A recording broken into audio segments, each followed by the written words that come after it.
आप सभी का स्वागत है। आज का गिरनार मंडल का 128वां वेबिनार है। आज के वक्ता है दिव्यानंद मैडम, जो आयुर्वेद में रस शास्त्र का महत्व के बारे में बताएंगी। मैं गुजारिश करता हूँ कि माता जी दिव्यानंद मैडम, आपका वक्तव्य आप शुरू कर सकते हैं। मैडम, अपना परिचय खुद देंगे और वक्तव्य शुरू करेंगे।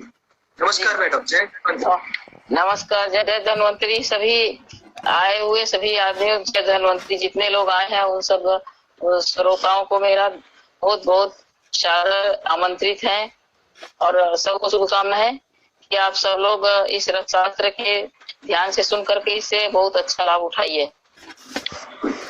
और सबसे पहले ऐसा है कि इसमें विषय अपना है कि रस शास्त्र का महत्व क्या है आयुर्वेद में। तो रस शास्त्र का जो महत्व है वो जिस तरह से शरीर में हार्ट, ऐसे ही आयुर्वेद में रस शास्त्र हार्ट है। अब हम समझते हैं कि रस शास्त्र या रस औषधि किसके ऊपर, किस वजह से रस का नाम हुआ है। तो पानी की एक विशिष्ट अवस्था होती है, उस अवस्था को रस कहा जाता है और उससे बनी दवाइयों को रस औषधि कही जाती है। तो जिस तरह से मनुष्य के शरीर में हार्ट है, इसी तरह से औषधियों में पारा और गंधक का रोल है। जिस तरह से मनुष्य के हार्ट को निकाल देने से शरीर निर्जीव हो जाता है, इसी तरह से रस को निकाल देने से आयुर्वेद निर्जीव जैसा ही है। लोग कहते हैं कि आयुर्वेद की दवाइयां बहुत लंबे समय में काम करती है या कम करती है, तो उसका अर्थ ये है आयुर्वेद की दवाइयों में इतनी ताकत है, आयुर्वेद की जड़ी बूटी पत्ते औषधियों में इतनी ताकत है जितनी किसी भी दवाइयों में नहीं है। और अभी तक इनका कोई साइड इफेक्ट सुनने में नहीं आया है आयुर्वेदिक दवाइयों की, वो केवल आयुर्वेद का ही हो। अब अभी जो हम रस शास्त्र के बारे में बात करने जा रहे हैं, तो पारे का महत्व ऐसा है कि पारा है मूर्छितम हरति रुग्ण बंधनम तिलो भवति मृत करोति अमरी करोति को अन्य करुणा कर सूतात। जिस तरह से पारे का गुण है कि जो पारा मूर्छित हुआ है, कई संस्कार करने के बाद में गंधक के साथ में पारे का जो मूर्छन क्रिया होता है, जैसे रस सिंदूर इत्यादि, तो वह रोगों को दूर भगाता है।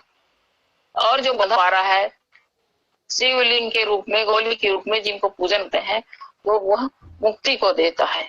और जो पारे की भस्म बन के तैयार होती है, वो मनुष्य को अजर अमर बना देती है, ऐसा हमारे आयुर्वेद के शास्त्रों में कहा गया है। और ऐसा प्रैक्टिकल में भी देखने में आया है। बहुत सारे मनुष्य अभी दीर्घजीवी हैं और वो दीर्घजीवी किसी न किसी कारण से कोई न कोई रस शास्त्री के संपर्क में आने से हुए।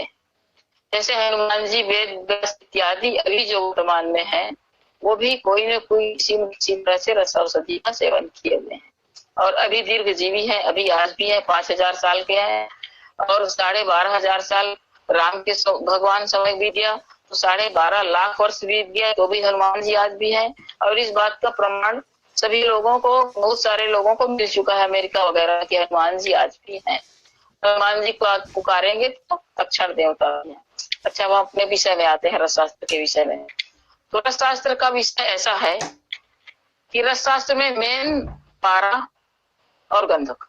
अगर हम पारा को जिस तरह से काम में लेते हैं, शास्त्र की विधि से शुद्धिकरण करते हैं, शास्त्र की तरीके से उनको शुद्धिकरण करके मूर्छित करते हैं, तो हमारे पारक का संस्कार 18 आता है। 18 संस्कार में कम से कम 16 संस्कार बहुत महत्वपूर्ण हैं। अगर आपने 16 संस्कार करने के बाद में पारे को दवाइयों के काम में लिया, तो वो पारा किसी भी प्रकार के रोग को वो शरीर में रहने नहीं देगा, चाहे वो कोई भी रोग हो, कैसा भी रोग हो। तो सबसे पहले बात तो यह है कि वर्तमान में हम आजकल पारे का शुद्धिकरण ही नहीं कर पाते। शुद्धिकरण नहीं कर पाते इसलिए पारे को सब लोग अपने जो पाश्चात्य सभ्यता के लोग हैं, वो टॉक्सिन है, हैवी मेटल है करके हम लोगों को पीछे धकेल दिया, लेकिन ऐसा नहीं है। अगर हमने पारे का 16 संस्कार किया है, उसके बाद में फिर उनको मूर्छन निधि से सतगुण जारित करेंगे तो पारा अमृत के समान गुणकारी होगा और किसी भी रोग को भगाने के लिए सक्षम होगा।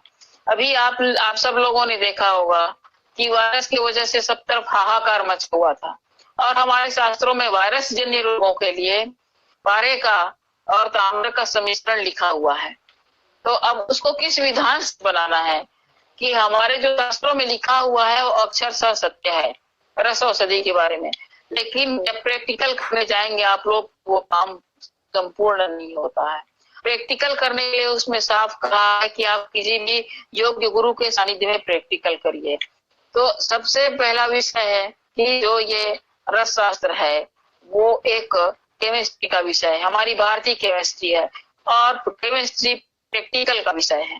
तो सबसे पहले गुरुजी के सामने में उनको कई बार प्रैक्टिकल करके पहले कंप्लीट हर एक चीज के बारे में, उनकी बारीकियों में जान लेना चाहिए। उन गुण धर्म क्षमता क्या है, कैसे तैयार होंगे, क्या होगा। तो इस तरह से सारी बातें जानकारी में लेने के बाद हम औषधि का निर्माण करने बैठेंगे, फिर उसको उस हिसाब से अपने रोगियों पर उस औषधि का प्रयोग करेंगे तो आप कहीं फेल नहीं होंगे। रही बात रसायन की औषधियों में, भस्मों का भी बहुत महत्वपूर्ण स्थान है।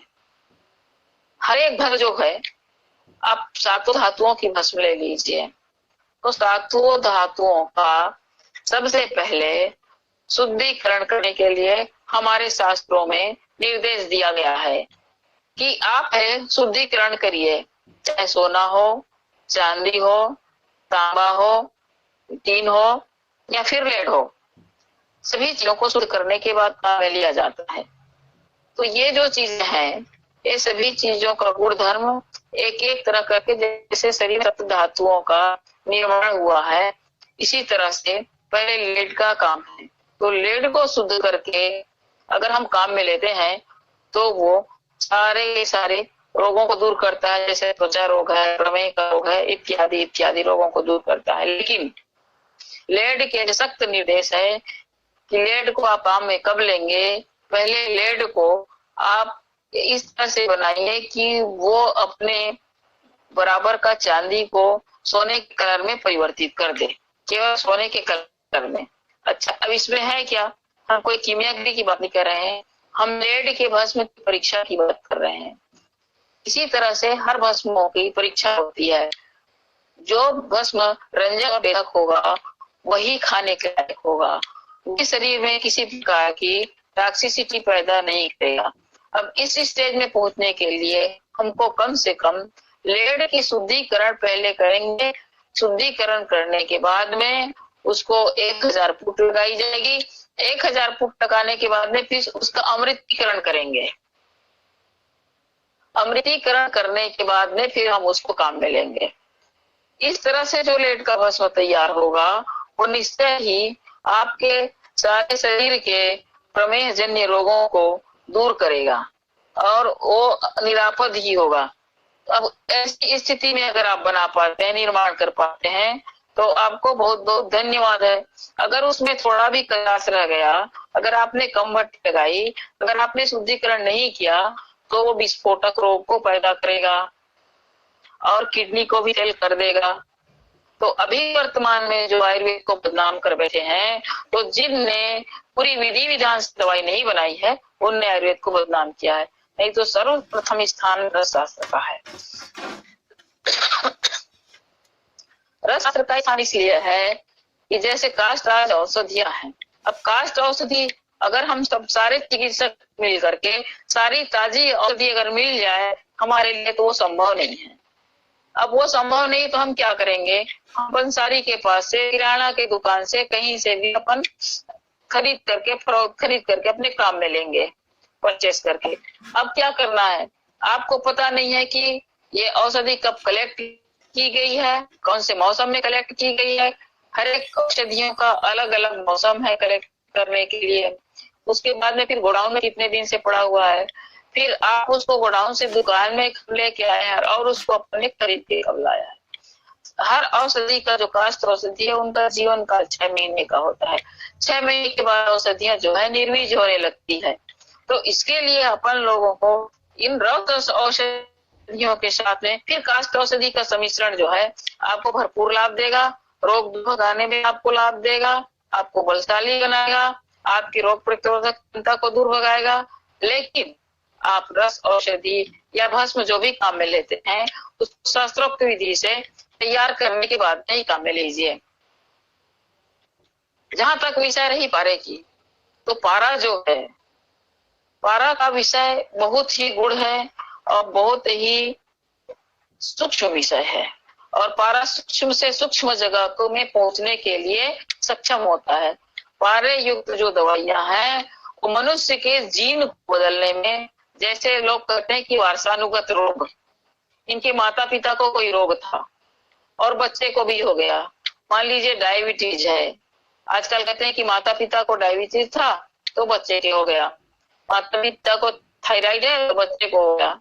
तो जो भी जेनेटिक रोग है उनको दूर करने के लिए सर्वोत्तम औषधि पारा है।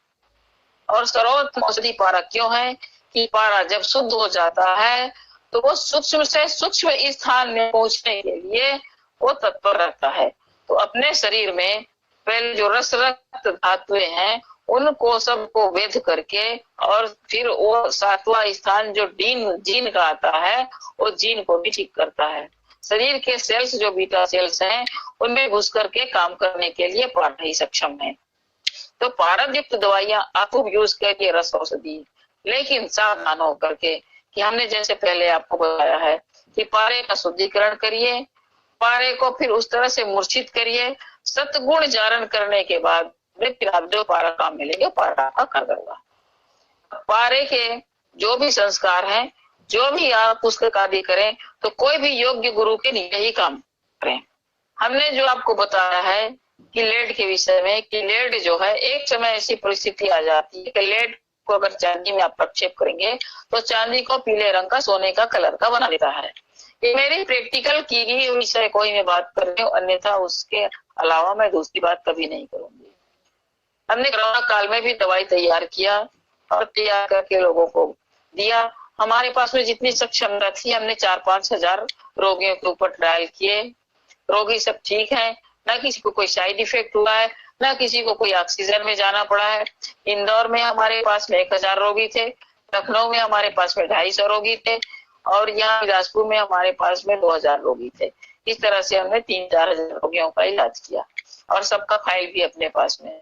तो अभी हाहाकार मची हुई थी, कोई दवाई काम नहीं कर रही थी, जिसका फेफड़ा 60% डैमेज हो चुका था, ऐसे लोगों के ऊपर ट्रायल किया गया।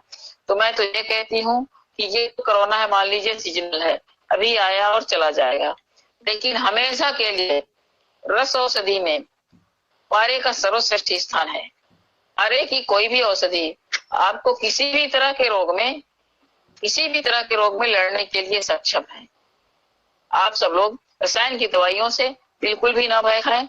अपन पारे के शुद्धिकरण करने के काम के लिए गौमूत्र की आवश्यकता होती है, गौ दूध से बनाया हुआ गौ के तक्र की आवश्यकता होती है, गौमूत्र की छार की आवश्यकता होती है, गौ के जो गोबर होता है जो उससे कंडे बनाते हैं उस कंडे को उसके भट्टी लगाने के लिए उस गोबर की भी आवश्यकता हमको पड़ती है। अपन जहां तक हो सके गौ माता के सारे जो है पंचगव्य है उससे इनको शुद्धिकरण करके अमृतीकरण करके और फिर काम मिले, ये हमारी सलाह है। जो पारा तैयार हो जाता है, पारा का संस्कार करने के बाद में पारा की एक अवस्था आ जाती है कि पारा अपने आप ग्रास देने लगता है। अगर पारा को हम अमृत का ग्रास दे दिए तो वो तो सर्वोत्तम अमृत औषधि ही बन गई। अगर आपने इस तरह से किया और अमृत का ग्रास दे दिया, स्वर्ण का ग्रास दे दिया, तो आपका पारा जो है अमृत बन जाएगा। उस पारद से दवाई आपने पान करेंगे तो आपका शरीर अजर अमर हो जाएगा। अजर अमर का मतलब है कि निरोगी और किसी भी प्रकार के रोगों से मुक्त और दुख से भी मुक्त रखेगा। आपको कोई भी व्याधि नहीं आएगी। आपको जबरदस्त टेंशन हुआ घर के किसी कारण से, अगर आपने औषधि खाई हुई है तो आपके शरीर में कोई प्रभाव नहीं डालेगा। अगर आपने औषधि नहीं खाई है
बात है उन्होंने कोई ऐसी चीज नहीं छोड़ी है कि रसायन नाम की चीज जानकारी। और आपको जो भी जिज्ञासा है कुछ भी पूछना है आप पूछ सकते हैं। नवरत्न की सातों धातुओं की हमारे गंगा की हरता की पेंसिल की जितने रसायन की काम में आने वाली चीजें हैं सभी चीजों के ऊपर गुरु जी ने मेरे को एक एक चीज में 10-10 बार प्रैक्टिकल कराए। सबका शुद्धिकरण करना, सबका फर्स्ट बनाना, सारी चीजें गुरु जी मेरी हाथ से करवाए हैं। गुरु जी के चरण कमल में बहुत प्रशंसा करें कि वो अपने को निभा रही है। गुरु जी स्वामी विजयानंद जी अभी भी हमारे है और हमारे हाथ है निभाए उनकी कृपा से हम ऐसा कहते हैं कि औषधि में हमारा रस औषधि है। रस के बारे में हमारे मैं कभी किसी से नहीं हुई थी कोई भी मेडिकल कॉलेज में किसी भी जगह में रस औषधि का निर्वाह मेरी कोई भी आश्रम में मैं वहाँ नहीं गई ऐसा आप लोगों की जो दशा हो वो पूछ सकते हैं। नमस्ते डॉक्टर साहब, आपने सर के बाद बढ़िया जानकारी दी, बहुत धन्यवाद। किसी को सर बता दी नमस्कार जी।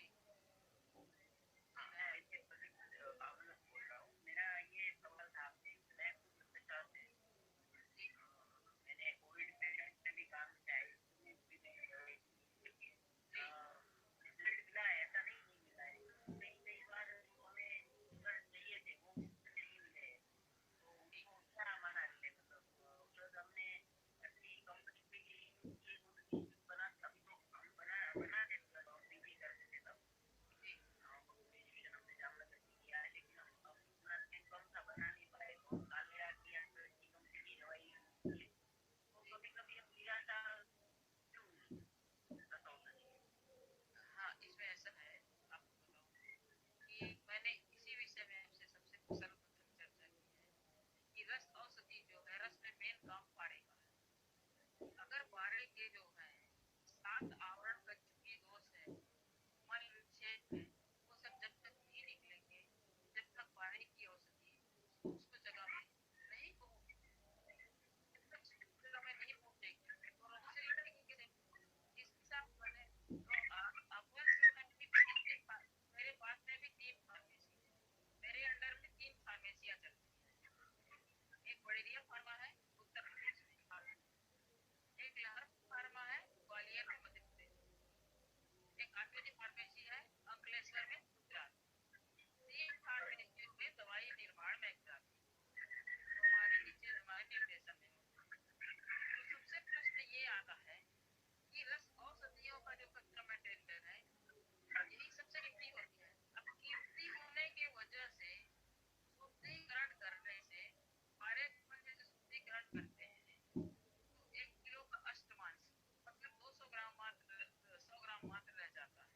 ठीक है 100 ग्राम तो अब जब अष्टमांश रह जाता है तो आपने 8,000 रुपए किलो आएगा तो अष्टमांश रखने से उसकी क्या कीमत हो जाएगी आप जोड़ लीजिए। इस तरह से जब छिद्र होता है पारा तो उसके बाद फिर उसको हम तैयार करते हैं और फिर संपूर्ण जारी करते हैं। तो इस तरह से जो उसका शुद्धिकरण है सर्वप्रथम वही नहीं हो पाता है इसलिए आपको रस औषधि में निराशा मिली होगी।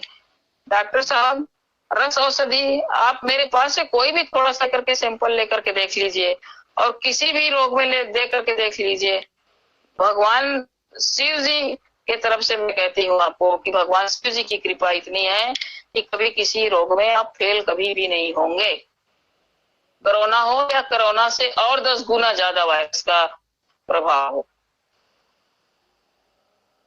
शुद्धिकरण नहीं करने की वजह से फार्मेसियों को व्यापक रूप से अपने स्तर से दवाई बनाते हैं। उनको अपनी फायदा ज्यादा चाहिए, उनको कम लागत में फायदा ज्यादा चाहिए। वो निष्ठा नहीं रह जाती जिस निष्ठा से आप और हम चिकित्सक लोग। ठीक है धन्यवाद माता जी। आपसे अंकलेश्वर वाली जो बताई ना फार्मेसी वहाँ से मैं आपसे कांटेक्ट करके मंगवा लूंगा। ठीक है वो आपकी दवाई मैं यूज कर लूंगा उससे इस्तेमाल करके देखिए आपको रसायन के प्रति श्रद्धा बढ़ जाएगी। मैं ये नहीं कह रही हूँ कि मैं आप मेरी लीजिए, लेकिन जो सही बना हुआ है उसका प्रयोग करके देखिए, किसी भी रोग में कभी भी आपको फेल नहीं होने देगा। ओके, तो माता जी दूसरा मेरा ये सवाल था कि मैंने खुद 15-20 बार सरगुण रस्सी बनाने का प्रयत्न किया है जी। एक आध बार सफल भी हुआ हूँ, आधा बन भी गया है, लेकिन आपकी मैं प्रैक्टिकल आपका एक्सपीरियंस जानना चाहता हूँ कि अंतरधूम रस्सी काफी इफेक्टिव रहता है, तो आपकी क्या राय है इसके बारे में? अंतरधूम रस्सी बहुत ज्यादा पावरफुल होता है, बहुत ही अच्छा होता है, बनाने बहुत क्लिष्ट है। सर्वप्रथम मैंने आपको बताई है, आप पहले पारे के बंधक के गुणों के शुद्धिकरण के ऊपर ध्यान दीजिए, उसके बाद में फिर अंतरधूम रस्सी बनाइए, तो बहुत ही पावरफुल बनेगा, बहुत ही प्रभावी बनेगा। धन्यवाद माता जी। इन चीज आपको बताऊं, इन चीजों की परीक्षा है। जैसे आपने अंतरधूम रस्सी बनाई, अगर उसमें आपने सतगुण जारी किया हुआ है, सतगुण का मतलब 100 गुणा, तो और सिंदूर आपको किसी भी धातु में डालेंगे, तांबे में या चांदी में, तो सोने में वो परिवर्तन कर देगा अंतरधूम। हाँ, क्योंकि वेदक शक्ति आ जाएगी, जो सोने में परिवर्तन कर देगा, कोई दूसरी धातु में परिवर्तन कर देगा, वो शरीर को भी परिवर्तन करने में सक्षम होगा। मतलब शरीर के किसी प्रकार के रोग को दूर करेगा, जरा व्याधि बुढ़ापा को भी दूर करेगा।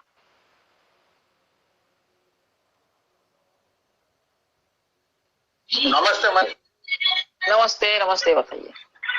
तो भारत में की जो छोटी छोटी गोलियां मिलती है, जी हाँ, उसमें चाकू का भाग है कि नहीं है, चांदी मिश्रित है या अशोक भाई जानी, हाँ जी हाँ जी। तो भारत की जो गोली मिलती है उसमें हाँ जी, चांदी मिली हुई है या नहीं मिली हुई है, उसकी पहचान करना हो तो कैसे की जाए? उसका पहचान ये करना है कि आप छोटा सा टुकड़ा उसमें से ले करके और अग्नि में रख दीजिए, पारा उड़ जाएगा, चांदी रह जाएगा। धन्यवाद माता जी। जी माता जी दूसरा सवाल था, जय माता जी। हाँ जी, जय माता जी। अग्नि करने की जो बात है, तो आप जो दवाई बनाते हो पारे को बनाते हो कि बिना अग्नि किए बिना बनाते? 16 संस्कार करने के बाद में, सतगुण जारित करने के बाद में दवाइयां बनती है। अगर पारा अग्नि स्थायी कर लेंगे, अग्नि स्थायी करने के बाद में फिर दवाई बनाने के काम में नहीं रहेगा, फिर उसको तो स्वर्ण निर्माण के काम में लिया जाएगा, और अपना स्वर्ण निर्माण के पक्ष में किसी भी तरह से नहीं है, क्योंकि उसकी दवाइयां ही इतनी अच्छी बनती है कि सोना किसी के प्राण बचा नहीं सकता, लेकिन दवाइयां प्राण बचा सकती है। नहीं माता जी, में पढ़ा है कि अच्छा स्थायी किया हुआ पारा है ना, वो कभी भी अपने मूल स्वरूप में नहीं आएगा, वो एक बार निरुद्ध हो गया कभी नहीं आएगा। तो अग्नि स्थायी का सही बात है, सही बात है, सही बात है, सही बात है। तो सही है। विधि बताइए कि पारे को हम कैसे कायम कर सकते हैं, मतलब दवाई बनाने के पॉइंट ऑफ व्यू से मैं पूछ रहा हूँ। हमें कितनी अगर मुझे बस लोगों की चिकित्सा करने में ही करते। सबसे बढ़िया आपको हमने जो बताया है कि पारे का संस्कार कीजिए, पहले 16 संस्कार होना चाहिए। संस्कार होने के बाद में जब पारे की अवस्था बुभुक्षित हो जाती है, उस बाद में फिर उसको आप जो है रस सिंदूर बनाइए, स्वर्ण सिंदूर बनाइए, मकर रस बनाइए, और फिर दवाइयों के काम में लीजिए। आप कुछ ये मटेरियल वगैरह, मतलब कुछ सैद्धांतिक उसका थियोरेटिकल पढ़ने के लिए आपका कुछ हो, ऐसे आप बताते हो जो प्रैक्टिकल द्रव्य से करते हो, गौमूत्र से करते हो, तो ऐसी कोई शास्त्रोक्त बुक वगैरह है आपकी, या आपके कुछ एक्सपीरियंस आपके कहाँ मिलते हैं, संपर्क वगैरह? शास्त्रोक्त बुक में क्या है कि पारे का जो 18 संस्कार में है, वो केवल एक ही पुस्तक है, उसका नाम है रस हृदय तंत्रम, और शंकराचार्य कृत शंकराचार्य का लिखा हुआ है, विरचित है, रचा हुआ है, और रस हृदय तंत्रम कृष्ण संस्कृत में है। वो एकमात्र पुस्तक है जिसमें अष्टदश संस्कार लिखा हुआ है।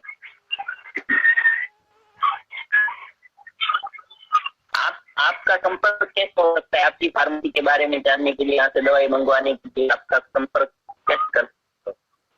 मेरा संपर्क बलदानिया साहब के पास में है, और संपर्क सूत्र में क्या है कि मेरा फोन नंबर भी आप ले सकते हैं बलदानिया साहब से, वो हमारी परिचय में रहते हैं, उनके पास में नंबर है। और अभी रख दिया है जी अंदर रख दिया है वो बॉक्स तो साहब मैसेज नाखी दीधो। हाँ मित्र लेते हुए रख ली।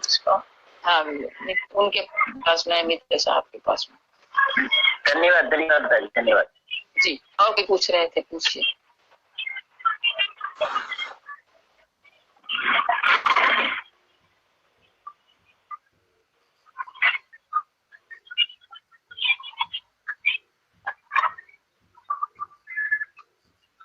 वनस्पति में सब पारा निकलता है ऐसा भी मैंने सुना है, वनस्पति भी वनस्पति कृत पारे का भी उपयोग करते हैं, तो ये आप एकदम ठीक कह रहे हैं कि वनस्पतियों से पारा निकलता है, लेकिन वनस्पतियों का पारा पारे के रूप में निकाला नहीं जा सकता। सबसे आसान और सरल भथुआ भाजी आपने सुना है ना? भथुए की भाजी में पारे की मात्रा बहुत होती है, तुलसी में पारे की मात्रा बहुत होती है, तुलसी में, लेकिन निकाल नहीं सकते, उसको सेपरेट नहीं कर सकते, अलग नहीं कर सकते।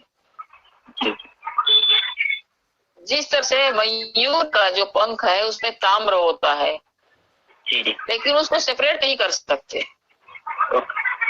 मैंने जीवन में एक ही बार उसको सेपरेट किया है, वो भी खासा वाले भूतनाथ मंदिर में स्वामी जी कृष्णानंद जब जीवित थे, तब उन्होंने 10 किलो मोर का पंख इकट्ठा करवाया था, मोर का पंख चंदोआ, उसमें से हमने तांबा निकाला था केवल 1 ग्राम। तो इसी तरह से इन चीजों का जो पारद है वो उसमें से अलग नहीं किया जा सकता। वनस्पति में पारद है, ये सत्य है। कोई भी जीवित चीज है, किसी चीज है, उनमें सब में पारे की मात्रा होती है, लेकिन इतना सूक्ष्म होता है कि हम उसको निकाल नहीं सकते।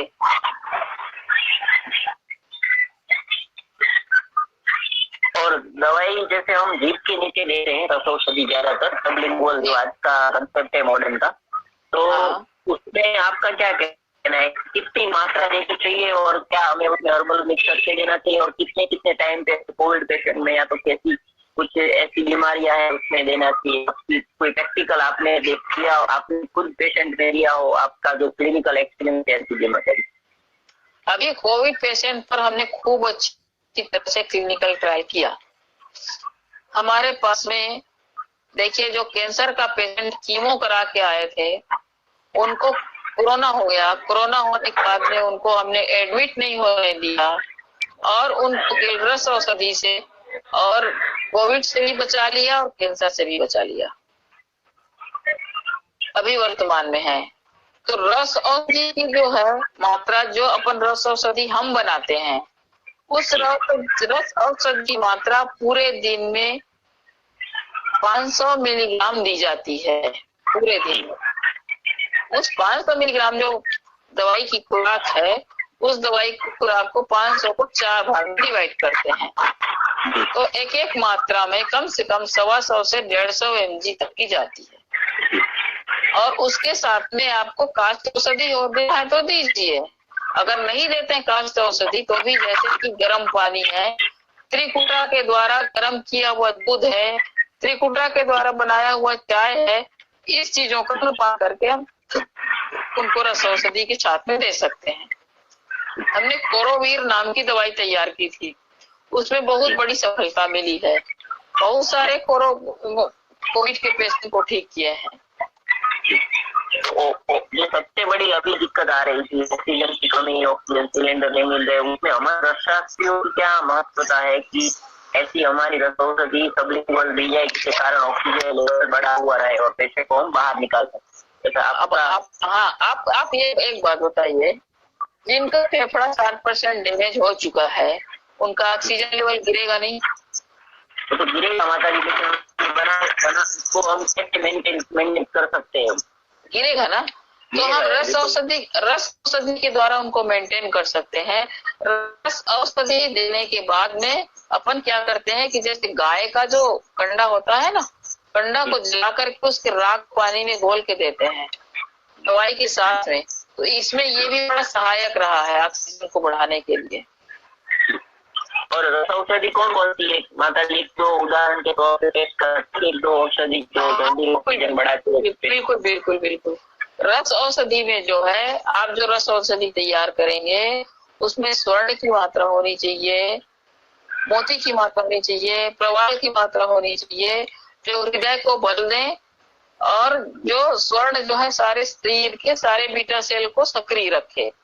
दूसरी बात, अब इनके साथ में जो पारे का समिश्रण है, इसको अपन ने तैयार किया है सत्पूर्ण जारी करके, जो रसिंदूर तैयार किया है, इनको सबको बहुत किस करके तैयार करेंगे तो पारा क्या करेगा, सबसे पहले जर्म सारे वायरस के ऊपर आक्रमण करके वायरस को डैमेज करेगा, स्वर्ण जो है फेफड़े को ताकत देगा और जल्दी से जल्दी ऑक्सीजन का लेवल बढ़ जाता है।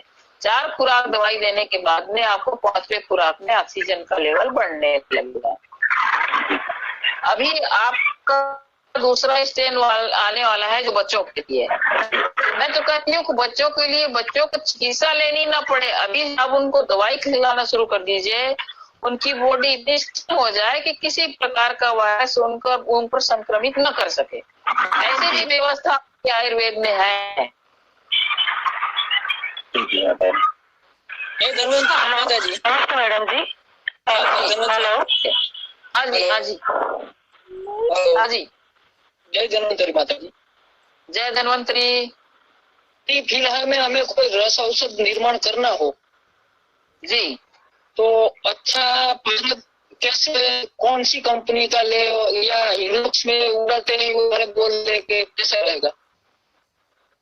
हिंगलोथ पारा आप उड़ाने के बाद में जो उसका शुद्धिकरण है, जितना शुद्धिकरण आपने बताया है 16 संस्कार, वो आपको करना पड़ेगा।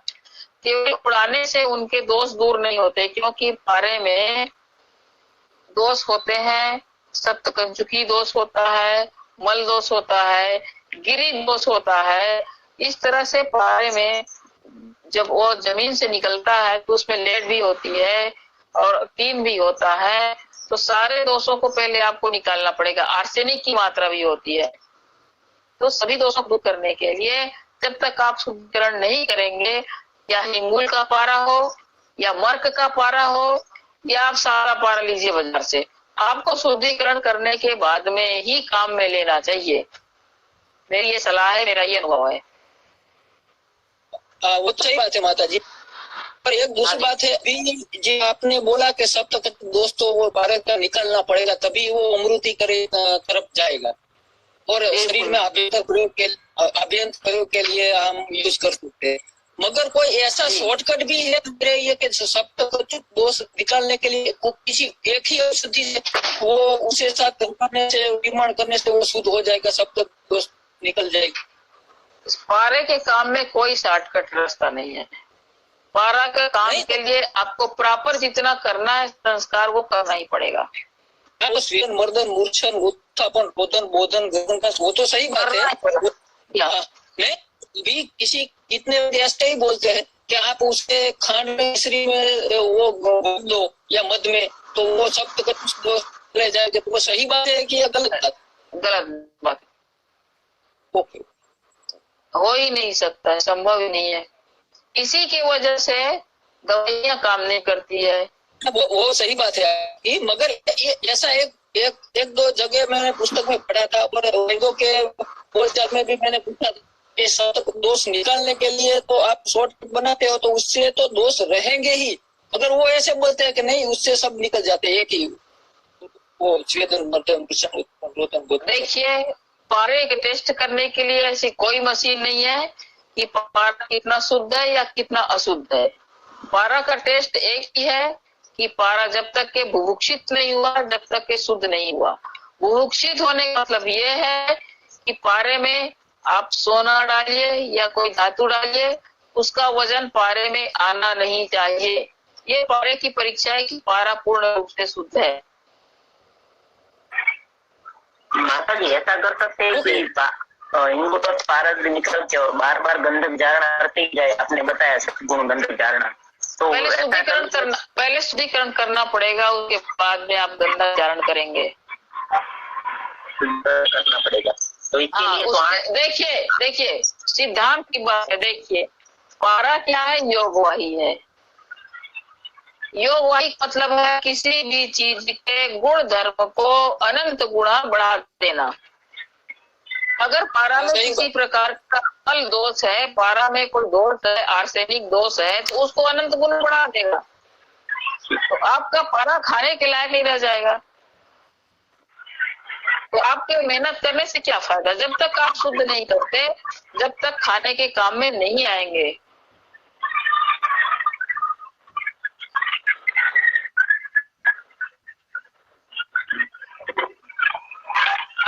आपने एक वाकया सुना होगा। हेलो, हाँ बोलिए। बताइए। आपने एक वाकया सुना होगा कि कृष्ण भाई भगत करके सूरत में था कोई, और उसने बाबा जी को, बाबा रामदेव जी 5 लाख रुपए डोनेशन सबसे पहली फर्स्ट मीट को हरिद्वार में जमीन लेने के लिए। और बाद में उसकी ऐसी बाबा जी ने उनको कुछ दवाई खिलाई, तो उसमें बाबा जी सब लोग दवाई का निर्माण तो करते नहीं थे, कहीं से भी उनको प्राप्त हो गया और उनका लीवर, किडनी पूरा सब दोनों फेल हो गए थे। इस बात की आप जांच करा लेना। सूरत में भगत, कृष्ण भगत ऐसा कुछ नाम था उसका। सुना हुआ है, किमियागर करते थे, शायद किमियागर काम करते थे। हाँ, तो उनको औषधि दी उन्होंने और उनका फेल हो गया था।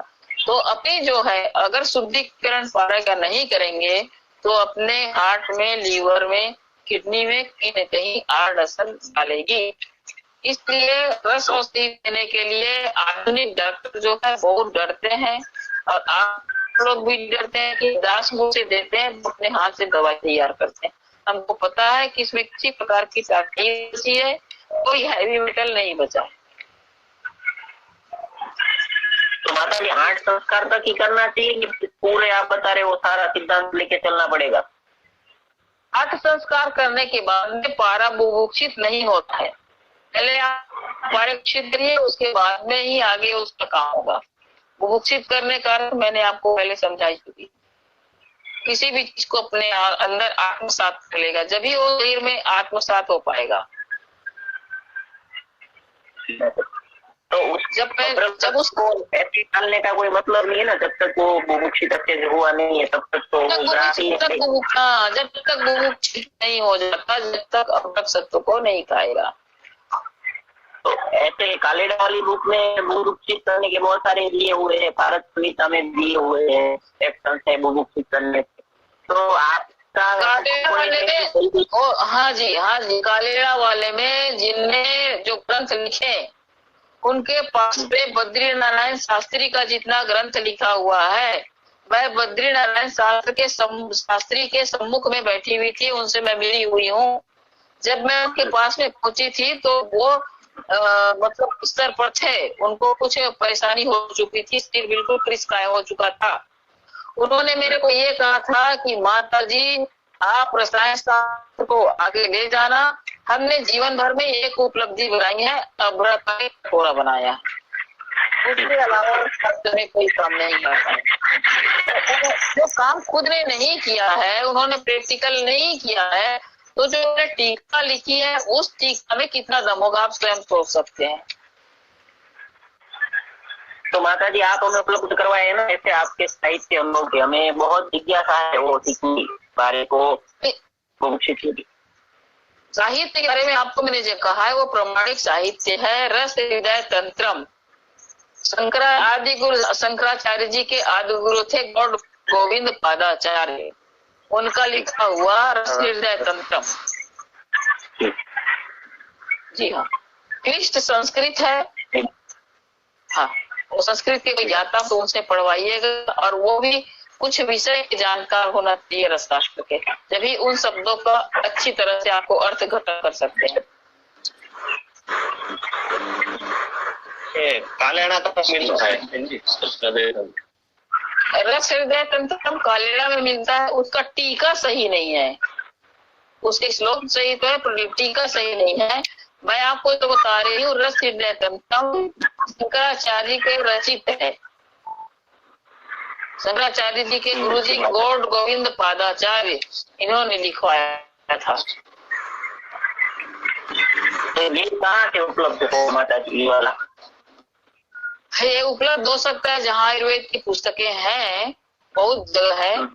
आपको अहमदाबाद में उपलब्ध हो जाएगी, गांधी ब्रिज के नीचे। जी माता जी। और अगर खंबा वाला आ रहा है वही राष्ट्र जो खंबा वाला है वही? चौखंबा वाला नहीं है, उसका प्रिंटिंग प्रेस कहाँ का है, चौखंबा नहीं है। प्रिंटिंग प्रेस कहाँ का है वो ध्यान नहीं है। आप उसके लेखक का है, लेखक देखिएगा शंकराचार्य, गुरु शंकराचार्य के गौड़ गोविंद पादाचार्य का। जी माता जी, धन्यवाद धन्यवाद।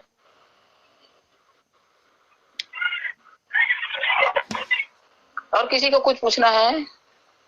तो अनिल भाई बोला माता जी, ये पारा बढ़िया कहाँ प्राप्त हो सकता, थोड़ा मार्गदर्शन करिए आप। मैं आपको फिर बता रही हूँ कि पारा आप कहीं से भी लीजिए, पारा एक ही तरह का मिलेगा सब जगह आपको, और पारे के आपको कुछ संस्कार करके ही बढ़िया बनाना पड़ेगा। जी जी, बहुत बहुत धन्यवाद, बहुत बहुत आपका आभार। अब पतंजलि ने भी मुझसे बुभुक्षित पारे की डिमांड की है और हम उनको दे रहे हैं। माता जी हमें चाहिए तो उपलब्ध करवा दीजिए ना। हाँ, मिल जाएंगे, आपको भी मिल जाएंगे। पहले से आप देखिए, इसका जो है पहले से आपको ऑर्डर करना पड़ेगा, उसके बाद तैयार होने में समय लगेगा और तैयार करके आपको भेज दिया जाएगा। और क्या इसका रेट थोड़ा सा बताने का आप कष्ट करिएगा, कितना रेट होगा? बुभुक्षित पारा जो है 20 लाख रुपया किलो पतंजलि में बालकृष्ण आचार्य जी ले रहे हैं। 20 लाख रुपए किलो? हाँ जी, 20 लाख रुपया किलो किलो जी। ऐसे ही क्या रेट है आपका जो है? नहीं, पतंजलि में मेरी ही पारा जाता है, मैं ही दे रही हूँ। अच्छा अच्छा अच्छा, आपका ठीक है। हाँ जी, हाँ जी, उनको कहीं से नहीं मिला, वो 7 साल पीछे पड़े रहे, फिर लास्ट में हमने तैयार करके दिया। माता जी हम पतंजलि से ले सकते? आपके रिक्शा हम लेंगे, ये हम आपसे सीखेंगे, ऐसे ये ऐसा अच्छा रहेगा, हम कुछ बिजनेस बने रहेंगे आपके से, आपसे सीख लेंगे कैसे करना है और हमारा अभ्यास बन जाएगा। सीखने के लिए आपको समय लगेगा। अब सर ये मार्केटिंग की बात मत करिए। नहीं, बिल्कुल नहीं कर रही मैं मार्केटिंग की बात। हेलो, इन्होंने जिज्ञासा प्रकट की, हमने नहीं बराबर है। आपको नहीं बोल रहा हूँ माता जी, जो दूसरे लोग पूछ रहे हैं ना उसको बोल रहा हूँ। हाँ, उसमें मार्केटिंग वाली बात हमको नहीं करना, हम तो ज्ञान की बात करें। नहीं, आपकी बात ही नहीं कर रहे हैं। मैं समझ गई। माता जी, ये तीसरी लहर में बच्चों के प्रिवेंशन के लिए करना चाहिए। सबसे बढ़िया बात तो ये है कि अपने बच्चों को बाहर का किसी प्रकार का ना खिलाइए और बाहर निकलने से बच्चों को रोकिए। दूसरी बात यह है कि उनकी रोग प्रतिरोधक क्षमता को बढ़ाने के लिए गाय का दूध, गाय का घी इत्यादि का उपयोग करिए और उनको सर्दी ना हो इसके लिए आप किसी प्रकार से जो त्रिकुटा होता है ना, त्रिकुटा मतलब सौंठ, मिर्च, को घर में बना लीजिए और उसको बच्चों को किसी भी प्रकार से त्रिकुटा का सेवन कराइए, या तो शहद में कराइए या सब्जी में डाल के खिलाइए या कोई वानगी बनाइए उसमें डाल के खिलाइए। जिस तरह से भी हो त्रिकुटा का सेवन अवश्य कराइए। और च्यवनप्राश वगैरह अच्छी कंपनी का आंवले का बना हुआ या आंवले का मुरब्बा है, ऐसे चीजों को खिलाइए, उनको सर्दी से बचाए रखिए और बाहर का खाना किसी प्रकार का उनको न खाने दीजिए। और आइसक्रीम वगैरह जो है फ्रिज का सामान है या ठंडा कोको कोला, ये मैंगो, ये सब चीजों से बचा लीजिए। जी माता जी, बताया पूरा हम खुद ही निर्माण करते हैं। हाँ। और अपने बच्चों को भी खिला रहे हैं और दही भी खिलाते हैं, उसमें त्रिकुटा का ही सेवन कराता हूँ। बहुत बढ़िया, बहुत बढ़िया, बहुत बढ़िया। मतलब ये आपने बहुत ही अच्छा प्रश्न किया और त्रिकुटा हम बच्चों को खिला रहे हैं, स्वयं भी खाते हैं। मैं खुद भी वैद्य हूँ। मैं लखनऊ से योगी डॉक्टर रोहित राज बात कर रहा हूँ। लखनऊ से। तो आपका वेबिनार देखा, मुझे बहुत अच्छा लगा और बहुत बहुत आभार आपका। प्रणाम आपको जी, आशीर्वाद जी। छोटे बच्चे को च्यवनप्राश खिलाइए, उससे भी इम्यूनिटी बढ़ेगी। बिल्कुल बिल्कुल, छोटे बच्चे को भी च्यवनप्राश खिला सकते हैं। क्या त्रिपुटा बोले तो क्या दिक्कत से बताइए। सोंठ, मरी और पीपर, बराबर। नींबू पिपली, काली मिर्च और सौंठ, ये तीनों को लेकर पाउडर कर लीजिए, वो हो गया त्रिकुटा।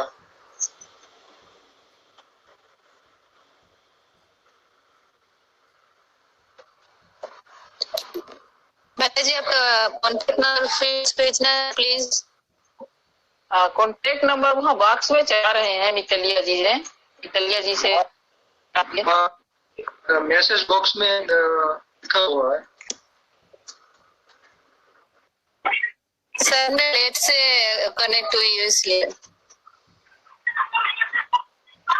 माता जी, एक और सवाल था। हाँ, पूछिए जी, रसौषधि जब हम दवाई लेते हैं रसौषधि में, तो जो हमारे सकारात्मक गुण है, सकारात्मक गुण, हाँ, केला वगैरह, तो वो हम मना करते हैं दर्दी को खाने के लिए। तो एकदम सही है। अनुभव क्या है कि हमने कब ऐसे देखना है कि हम कब किस टाइम पे चलाना है वो सकारात्मक को, कि अब पारे को निकाल देना है बाहर? क्या आपका क्या अनुभव रहा है?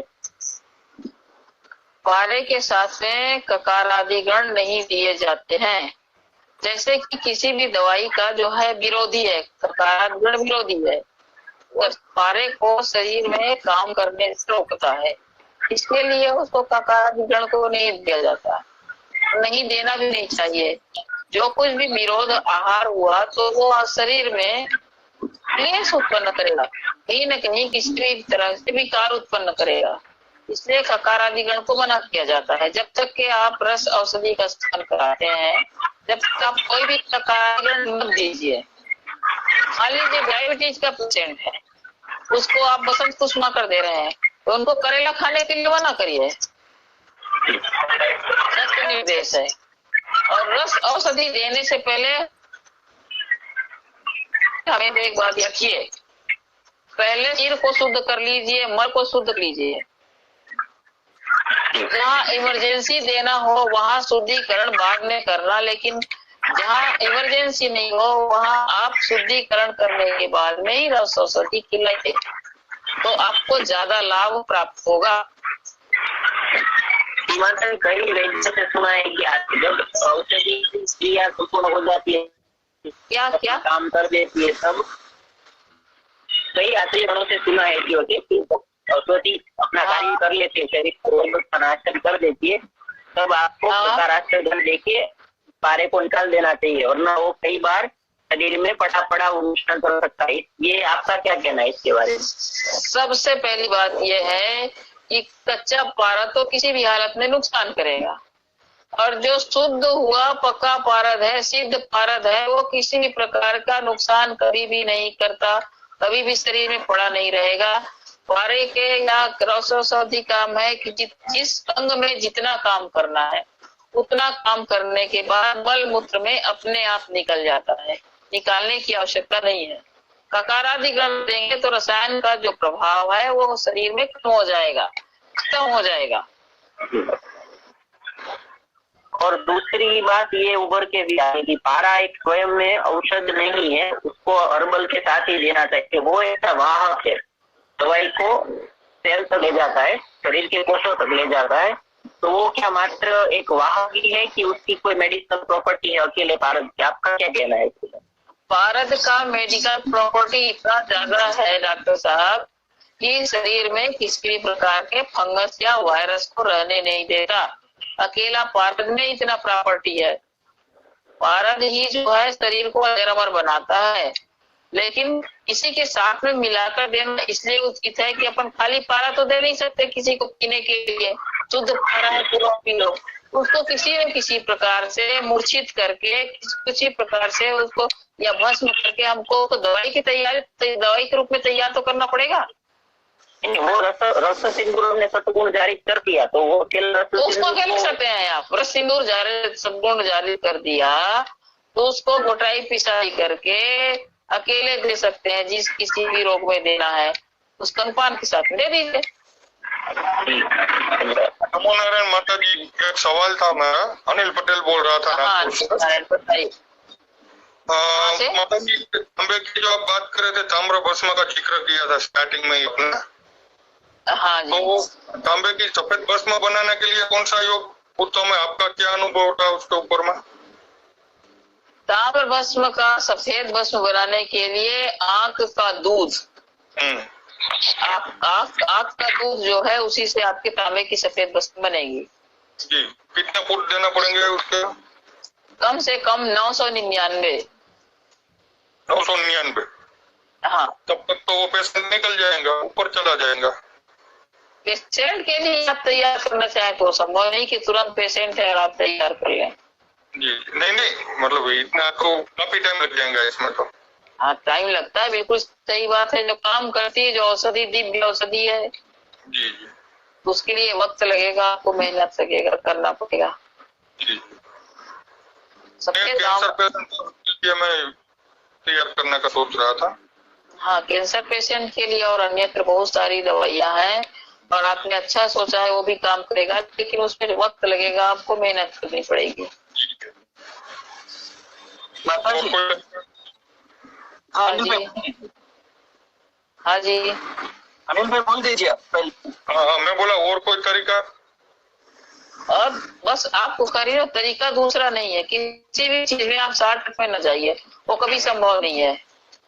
जी। अच्छा माता जी, मैं ये पूछना चाह रहा था हाँ, कि ये जो रस औषधि आपने बोला कि इसमें बहुत ज्यादा टाइम लगेगा, ठीक है, हाँ। तो अगर इसमें पहले से अगर कुछ ऐसी औषधियां बना के रखी है तो क्या उसका फिर आयुष्य खत्म हो जाता है धीरे धीरे, कि वो ऐसा कैसे रहता है सालों के बाद भी? रस औषधि 1000 साल के बाद में भी ऐसा ही प्राप्त होगा आपको। उसकी उम्र कभी खत्म नहीं होती है, उनका गुण धर्म कभी नहीं खत्म होता। धन्यवाद जी।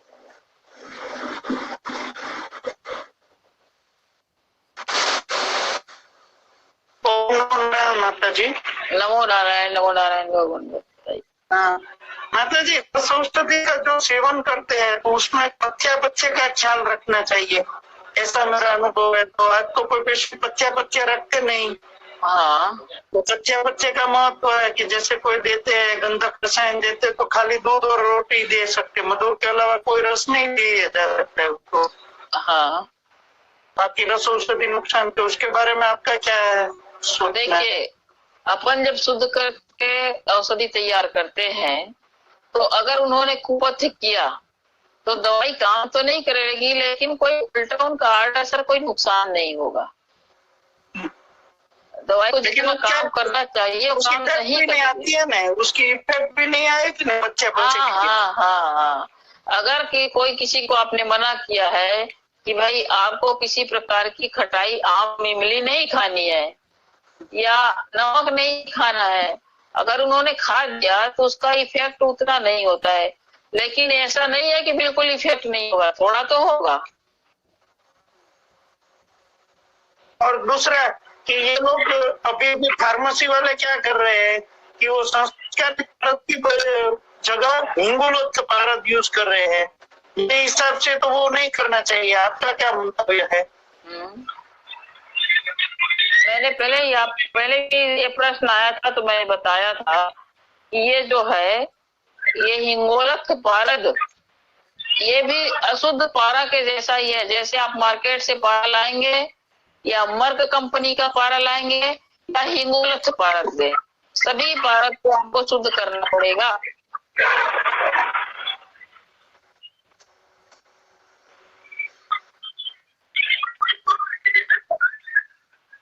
माता जी जी।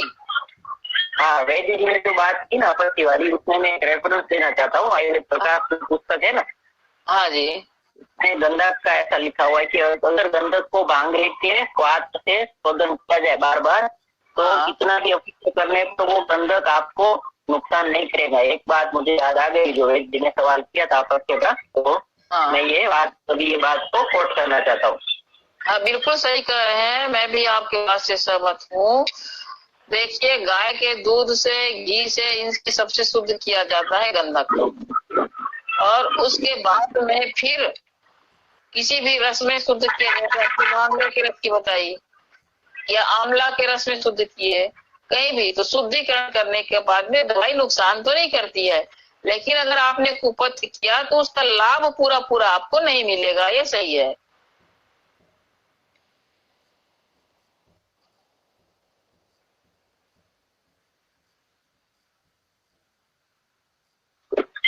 एक दूसरी बात पूछनी थी कि आज के समय में धन की काफी कमी है, ऐसे में रसौषधि काफी अमूल्यवान होती है, महंगी होती है, तो जो जरूरतमंद पेशेंट है, कोविड के हो या किसी के भी हो, उनके लिए रसौषधि का कैसे प्रयोग किया जाए, क्योंकि इतनी महंगी होती है, लोग अफोर्ड नहीं कर पाते हैं, तो उनको रसौषधि देने में काफी दिक्कत आती है, ऐसा हमने प्रैक्टिस में देखा है।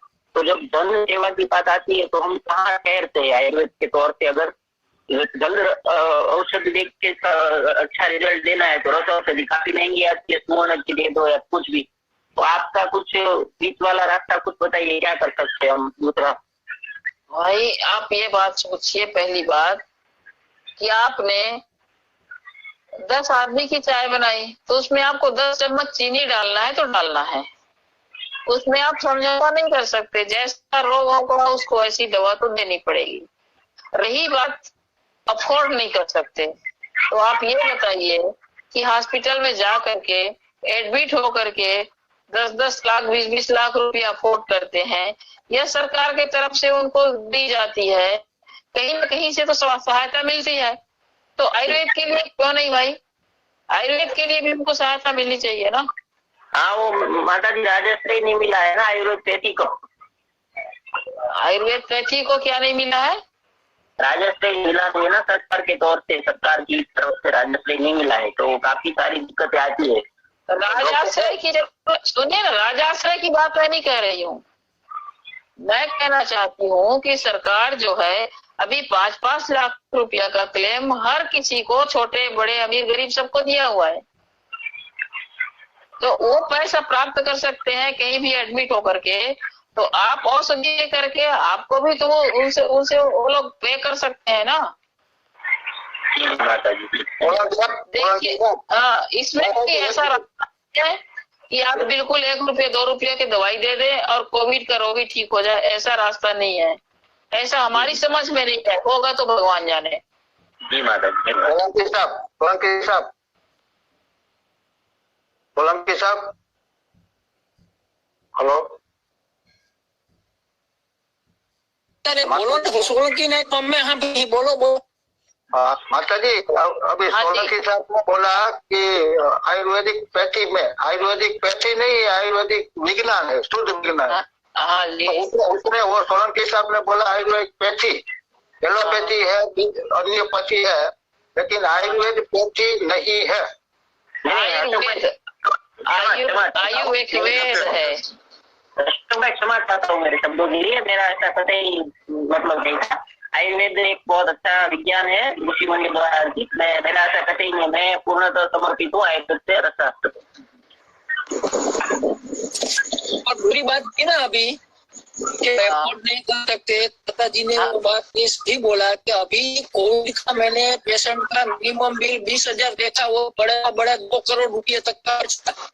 तो आयुर्वेद में कोई पति में इतना 1% बिल बना, वो 10,000 तक 20,000 का मिनिमम होगा। अभी ये लाख रुपये 2 लाख रुपये 5 लाख रुपये पति में होता चाहिए औषधि का। और उनके सामने आयुर्वेद बिल्कुल सस्ता है, आयुर्वेद बहुत सस्ता है। और दूसरी बात ये रुपया एक दिन का पीपी किट का खर्चा आता है हॉस्पिटल में।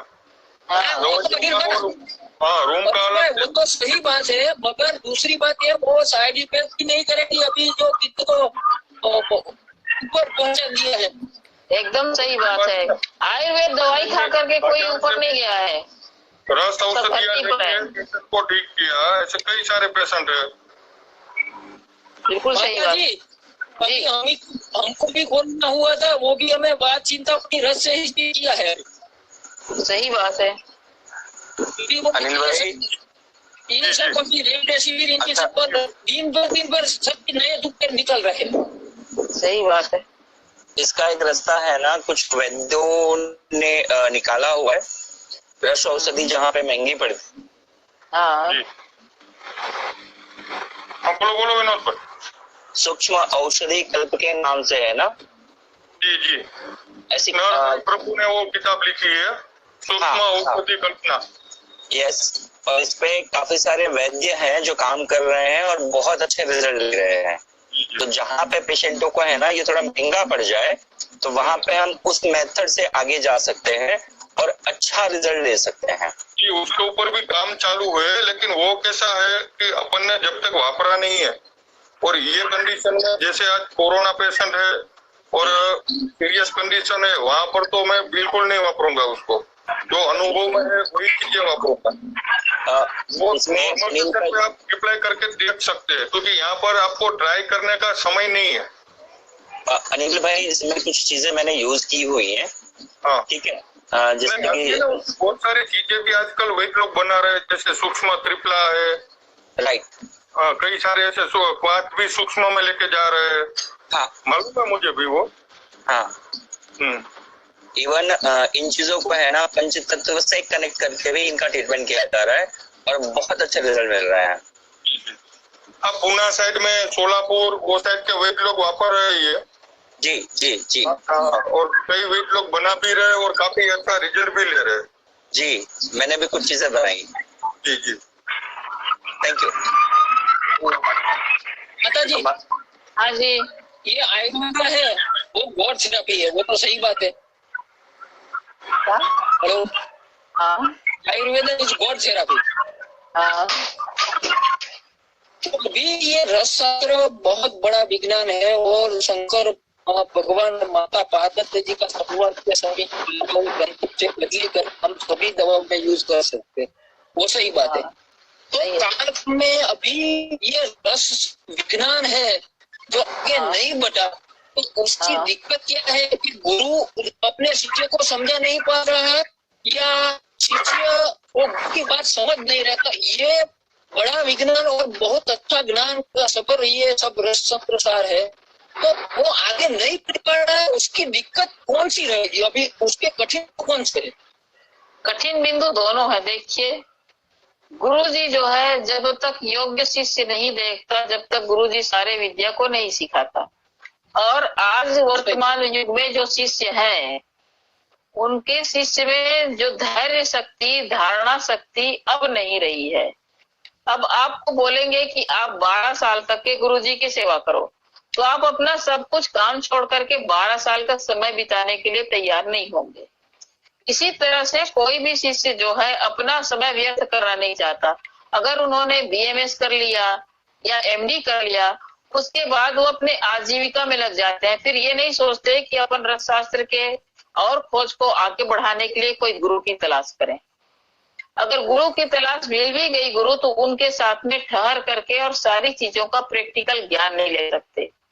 हम 21 साल में 18 घंटे हर दिन काम किए हैं, जब जाकर के इतने कार्य को आत्मसात कर पाए हैं, जो भगवान की कृपा से गुरु जी का प्रसाद मिला है। तो इतना समय देने के लिए किसी के पास आज समय नहीं है, और किसी के पास इतना धैर्य नहीं है कि गुरु जी की सारी प्रताड़नाएं सुन करके और उनके पास से विद्या प्राप्त की जाए। सबसे बड़ी विडंबना ये हुई है। दूसरी बात, रस औषधि के जितने भी कच्चा मटेरियल है वो सारी कीमती मिलती है, बहुत कीमत है पारे की भी, फिर उसके बाद में हड़ताल की, मेंसिल की, और अन्य स्वर्ण है, चांदी है, मोती है, हीरा है, या कोई भी ले लीजिए, पन्ना ले लीजिए या माणिक ले लीजिए।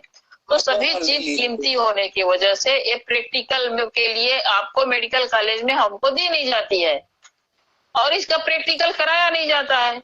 अब वहां उसका प्रैक्टिकल कराया नहीं जाता है, तो फिर हम कोई गुरु की तलाश करें। अब गुरु भी इतने ज्यादा तो है नहीं। गुरु जो जिनके पास में ज्ञान है, वो गुरु अपने ज्ञान को गोपनीय रखते रखते रखते सबको लुप्त कर गए। अब हमको ये चाहिए कि वास्तव में इस ज्ञान को जहां भी मिले और उसको सामूहिक रूप से सब लोग लेने का प्रयत्न करें, जिससे हमारे आयुर्वेद वापस जिंदा हो सके, वापस फले फूले। आयुर्वेद में इतनी ताकत है, इतनी शक्ति है कि जितना भी ये लोग खर्चा कर चुके कोविड में, उसका 100% भी भाग खर्च नहीं होता। तो मत कुछ आप ऐसा करिए ना कि हम जितने ऐसे कोई जो ज्ञान जिज्ञासु चक्षु हो और भारत का स्वेदन मर्दन मुच्छा ये सब तक कुछ दोष है और आगे बढ़े, कुछ आप ऐसा अरेंजमेंट किए ना जो हो, तो आपके आशीर्वाद के नीचे तो ऐसी एक व्यवस्था हो कि जो पारे का वो ज्ञान मिल सके। आप एक बात विचार करिए, पारे का ज्ञान लेने के लिए पूरा पारा का संस्कार, सातु धातुओं का शुद्धिकरण भस्म बनाना, नवों रत्नों का शुद्धिकरण भस्म बनाना, जब आपकी रस औषधि बनाने की कार्य क्षमता को पूरी तरह से जान पाएंगे। अब इतना सारा कार्य करने के लिए आपको इतना समय और इतनी धन की आवश्यकता पड़ेगी। कच्चा मटेरियल खरीद के लाना पड़ेगा कि नहीं आपको सीखने के लिए? हाँ, वो तो सही बात। कच्चा मटेरियल को प्रोसेस करने के लिए टाइम देना पड़ेगा कि नहीं देना पड़ेगा?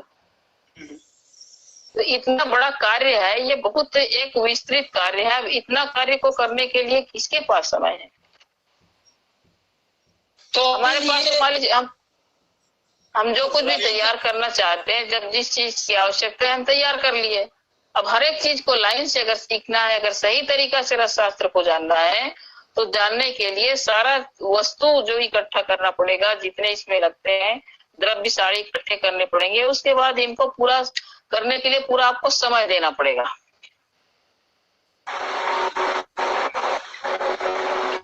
जब तक आप प्रैक्टिकल अपने हाथ से नहीं करेंगे, जब तक सीख नहीं पाएंगे। मेरा तो ये मानना है, नमो नारायण माता जी, नमो नारायण जी, कि जो ये रस शास्त्र का है ना, वो जो गुरु शिष्य परंपरा से होते हैं, तो पहले जो गुरुकुल थे ना, उसमें ही उसके रस शास्त्र का निशान तैयार हो सकता है। ये जो हमारी अभी की सिस्टम है ना, उसमें वो कर पाना नामुमकिन जैसा है। इसमें 12वीं तक तो पढ़ता है बच्चा, उसमें तो कोई रस शास्त्र का ज्ञान नहीं है, और 5 साल में भी एक पेपर आता है खाली रस शास्त्र का।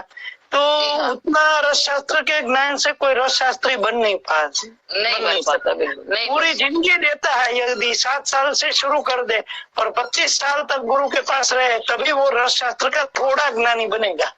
और दूसरा माता जी, एक हमारे बहादुर साहब थे, मैं तो रस शास्त्र का प्रैक्टिस नहीं करता हूँ, जामनगर के। हाँ, तो वो बताते थे कि भाई वो बहादुर साहब है, वो मेरे गुरु है। हाँ, उसका भी मुझे लाभ मिला, लेकिन वो बोलते थे कि उसमें रस भैरव की सिद्धि करनी पड़ती है, उसके बाद रस शास्त्र में प्रवेश होता है। देखिए, सबसे पहले आपके गुरुजी प्रसन्न हो। जब गुरुजी प्रसन्न होंगे तो भगवान शिव प्रसन्न होंगे, जब भी आपको रस शास्त्र के लिए आगे मार्ग बढ़ने को मिलेगा।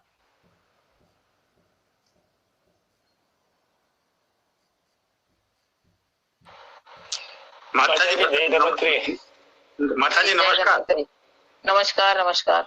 हाँ, तो माता जी, ये जो आयुर्वेद का पूरा बेस है, मर्दनम गुण वर्धनम, तो इसमें जो रस विद्या में 2 चीज है, शिव और पार्वती, मतलब गंधक और पारा। तो इसमें जो मर्दन किया जाता है, कितना दोनों शुद्ध हो, तो इसमें पोपली है, परपटी है, कुपी पप्प है, तब तक हरल है, सदुम या निर्दुम। तो इनमें से कौन सी कितना मर्दन करना चाहिए, और सगुन धूम अच्छा है या निर्धूम अच्छा है, तो इसके बारे में थोड़ा जरा बताइए तो अच्छा रहेगा। धन्यवाद। निर्धूम सबसे बढ़िया है, निर्धूम सबसे बढ़िया है। और खरल करने का विषय ऐसा है कि खरल करने के लिए आपके जैसे आपने पोटली तैयार की, तो पोटली तैयार किए तो आपको 9 घंटा तक खरल करना पड़ेगा। अगर आपने रस सिंदूर तैयार किया है तो रस सिंदूर को 12 घंटे खरल करना पड़ेगा। अलग अलग चीजों को अलग अलग समय है खरल करने का। और सबसे पहली बात यह है कि अपन पारागंधक की जो कजरी काम में लेते हैं, वो तो हमने कभी काम में ही नहीं ली है और कभी काम में लेना भी नहीं चाहिए। पारगंधक की कजली बनाने के बाद में भी पारा कच्चा ही रहता है। तो अभी तो मान लीजिए ये भारत गद्द की कतली ही चलाते हैं। नहीं, वो बिल्कुल गलत है, वो गलत है। कजली वाला जो सिस्टम है वो बहुत ही गलत है, इसीलिए दवाइयाँ बराबर काम नहीं करती। इतनी फार्मेसियों के तो अभी तो भारत गद्द की कतली के ही योग बना के चले जाते हैं। वो सबसे गलत है, इसीलिए काम नहीं करती दवाइयाँ।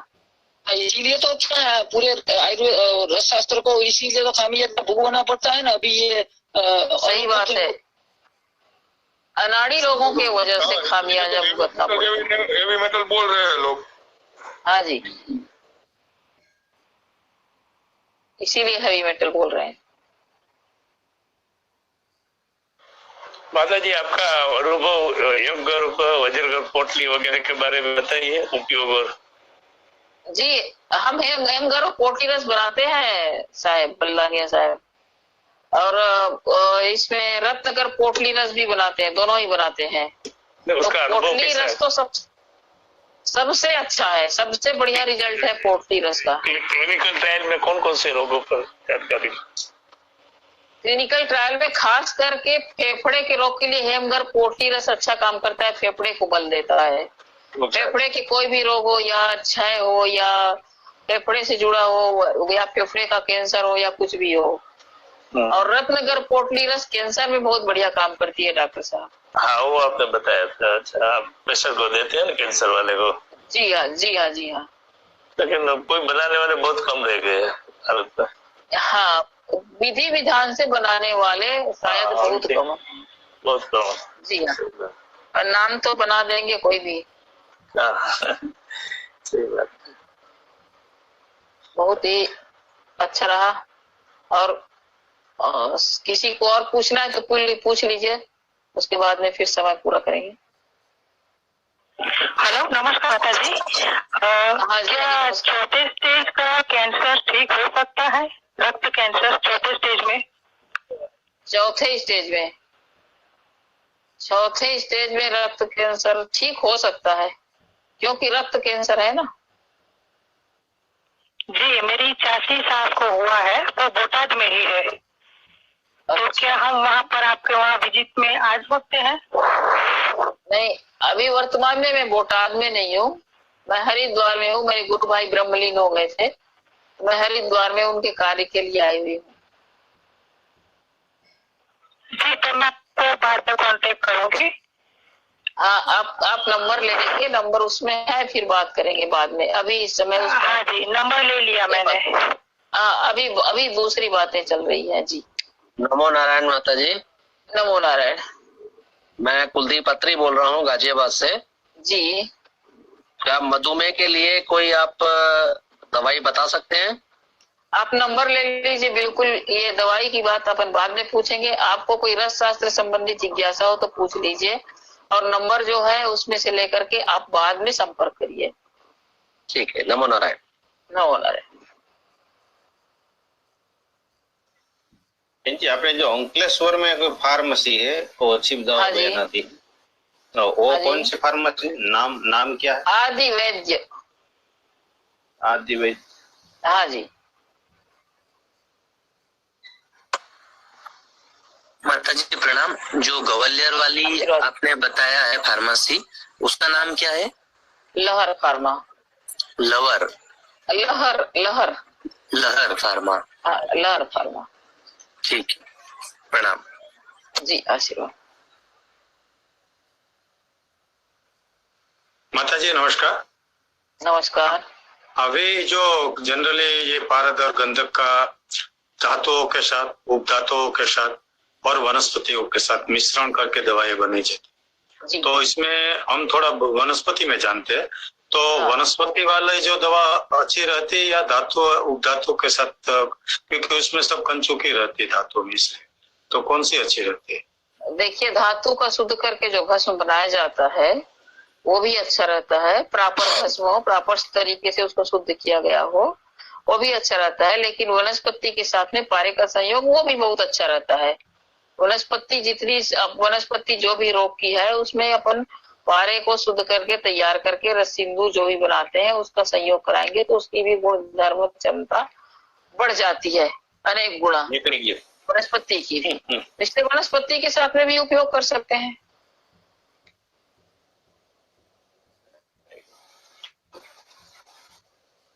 બોલો ધબ્બો જોઈન્ટ આવ્યું હું આવ્યું ધબ્બો બ્લુ કલર હવે ઓલા બેના ઉપર બે બીજી ઓલા છે। नमस्कार माताजी। नमस्कार जी। हम रस औषधि कितने समय तक दे सकते हैं पेशेंट को? रस औषधि पेशेंट को देखिए, जैसे कैंसर के पेशेंट है मान लीजिए, तो कैंसर के पेशेंट को तो लंबा समय आपको देना पड़ेगा, 7 महीना से 8 महीना 9 महीना, तो लंबा समय देने से भी कोई नुकसान नहीं है रस औषधि से। रस औषधि को क्या होता है पहले ये समझिए कि रोग जो है, शरीर का रोग, वो औषधि को पचन करता है या खाता है। तो जब तक रोग रहेगा तब तक आप औषधि आराम से दे सकते हैं। धन्यवाद माताजी। जी माता जी, मंत्र कोई इसके साथ रस औषधि देने के साथ पेशेंट को या तो वैद्य को कोई रस औषधि रस वाले मंत्र अघोर या कोई ऐसे कुछ उच्चार करने चाहिए या तो पठन करने चाहिए जो रोजिंदा जीवन में रोगी के लिए कोई भी औषधि देने के समय में शिव जी का एक मंत्र है, उत्तरे हिमालय पार्श्वे नमः।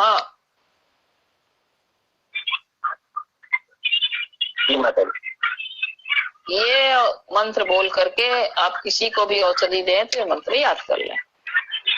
धन्यवाद।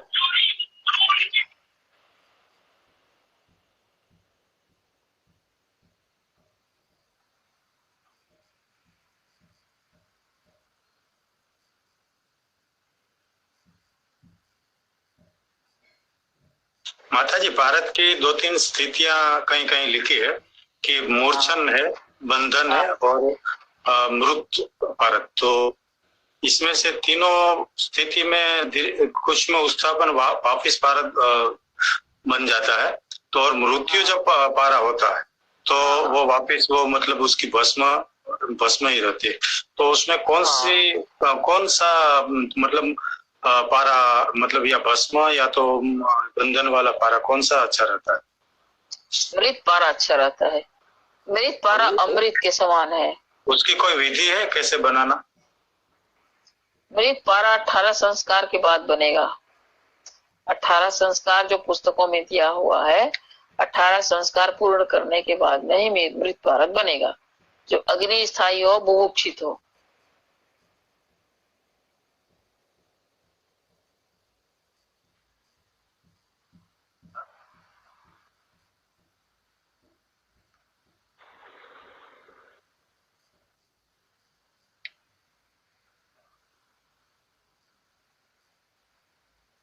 और किसी को प्रश्न है तो पूछ सकते हैं।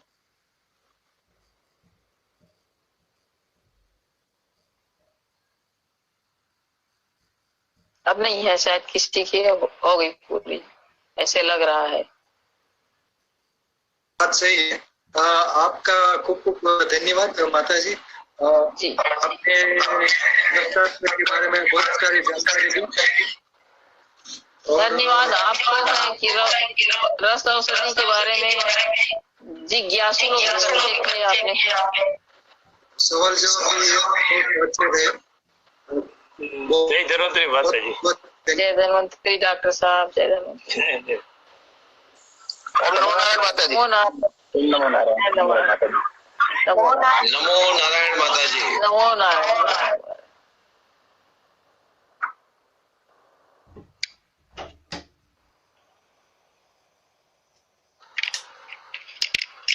माता जी का दूसरी बार रखेंगे कभी? माता जी, अभी हरिद्वार में कब तक रुकने का प्रोग्राम है आपका? मैं रमेश